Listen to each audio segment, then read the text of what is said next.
I want to welcome everybody back. Made a short earlier about these Stephen Savage Model 24s. Figured I'd jump back in here and get this video made. Got a lot of guns to go over here. I don't want to make this too long. Long videos don't seem to get very many views. Alright, let's jump into this. First off here, Savage Model 24, 22410. This is the wood version. For some reason I didn't put the year on there when I bought that. I used to do that to all my guns with them tags and I stopped doing it. Man, I'm sorry I did. But this was in the 90s, probably 91, 92. And if you think about it, back in 92, 150 bucks was a lot of money. You know? So these guns actually, they weren't that popular, but they weren't that cheap either.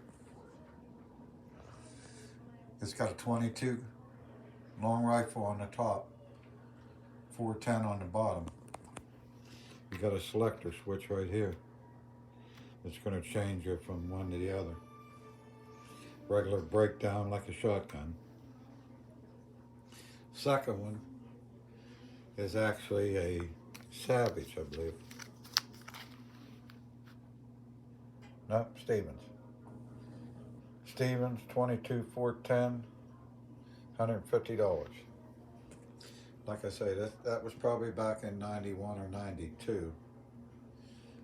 And you can see this is the Bakelite version with the, they called it a plastic stock back then, but it was actually some kind of Bakelite. Same thing, 22 on top, 410 on the bottom. Selector switch. I might have said 20 gauge here, I'm sorry if I did. I always catch myself saying a word wrong in my video after I make it. I need to learn how to correct that. Okay, moving along here. Number 3. So I got the year on this one.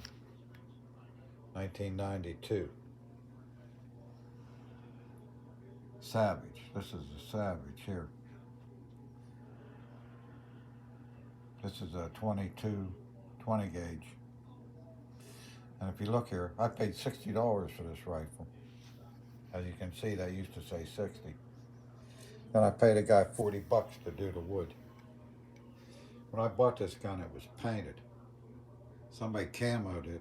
They didn't do it with spray cans, they did it with a paintbrush. I cleaned it all up, I redid the finish. Oop, wrong gun. Funny how this camera throws off here.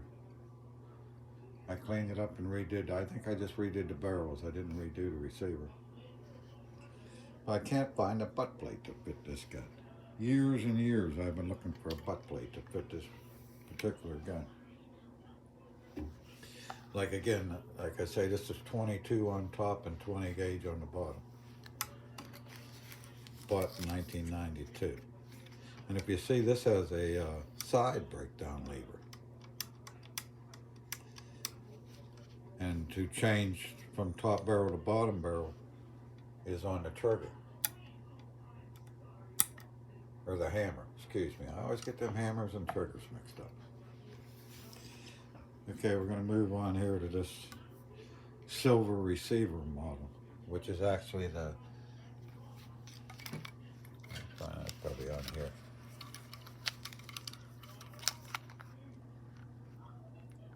Bought in 1991, 22 mag, 20 gauge, model 24 DL.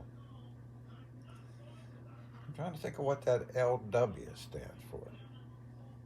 I got it on the back too. That had to be the person I bought this off of.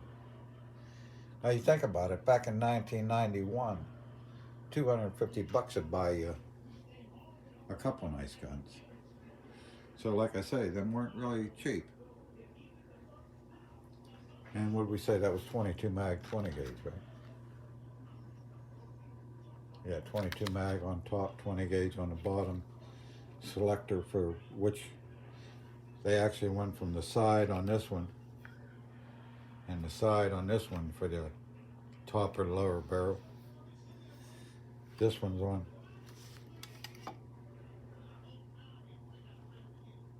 This one's on the triggers. You can see that sticking up there.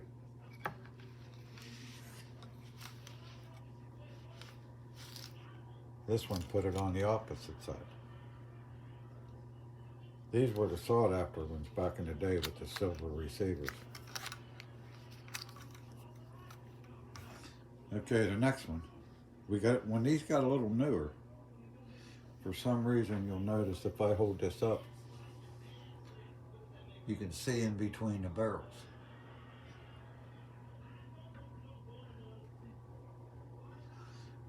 And you look at any of these other ones, you cannot see in between the barrels. I never liked that.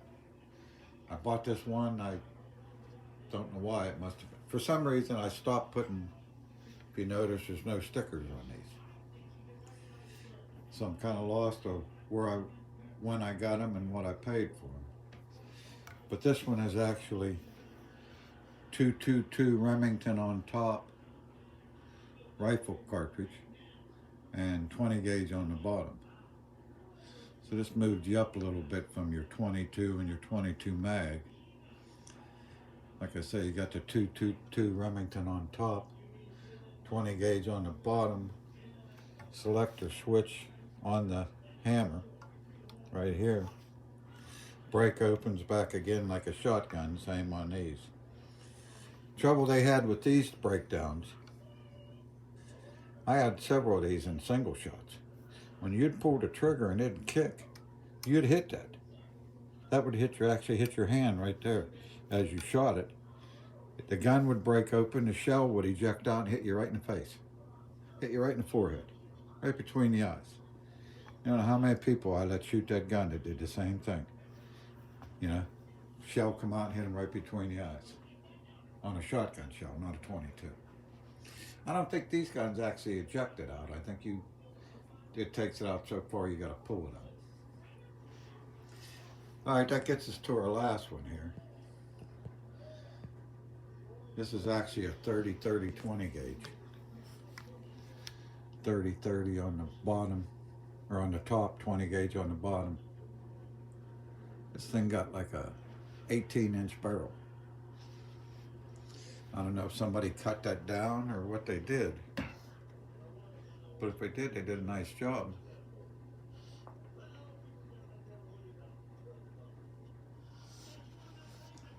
This is a fun to shoot gun. I shot the heck out of this when I first got it.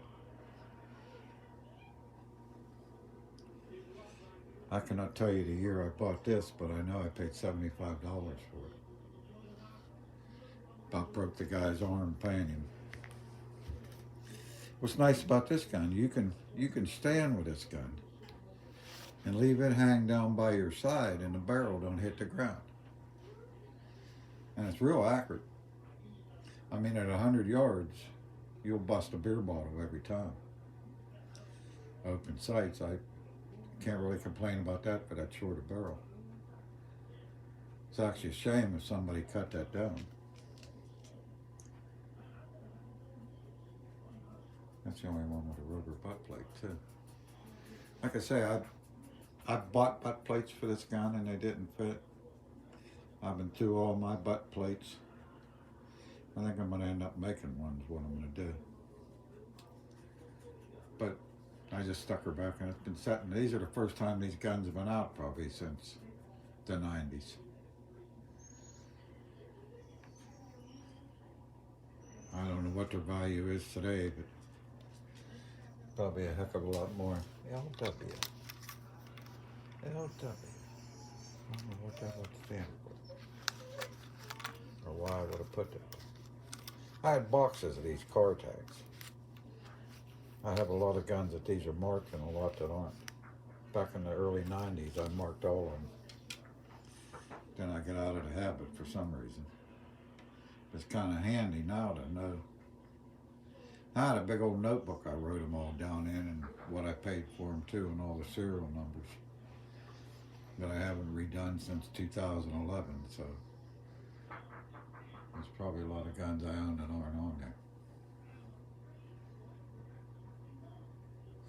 These guns were never really popular around here, but I think that was because of the price.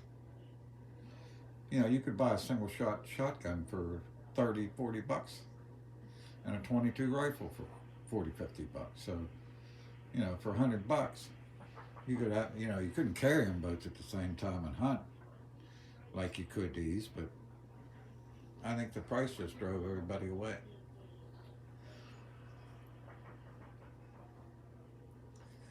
And Sam Moore 138. There's that 30-30 I was telling you about. Like I say, that's a sweet piece. You can't really notice it, but if you stand, you can let that gun hang and it's not touching the ground. You can see you wouldn't believe how nice that is.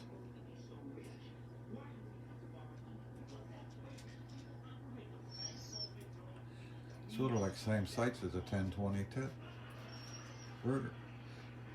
I see somebody tap that. I never really tried to put a bar or any mounts on it. You see that selector switch in the trigger. Or in the hammer. See, I almost did that again, in the hammer. Sorry, got my finger on it. Now, these guns haven't had shells in them for 35 years, so. And I check everything before I make a video. Somebody asked me on here, weren't you worried about security? My windows are barred. I have an alarm system, and I'm armed to the teeth. So I don't know what other security you could have. You know, if you knock down, you kick in my door, my alarm's going to go off, and then I'm going to shoot you, or you're going to shoot me, one of the two. So I guess that's the best system you can have.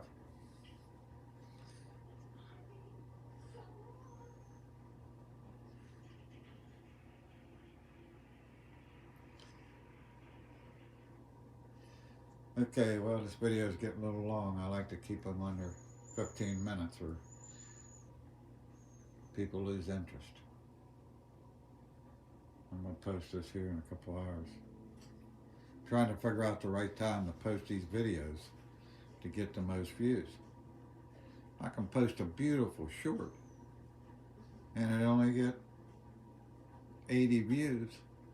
I can post something stupid at a different time of day and it'll get 500 views in an hour.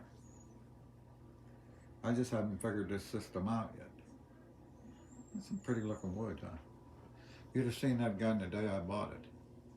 I bought that at a gun shop for 60 bucks. So, you know, when these were selling for 150 and that one was 60, it was pretty bad. I think actually what had happened, I was in the gun shop and a guy came in to sell this. And the gun shop owner didn't want it and I bought it. Beautiful grain.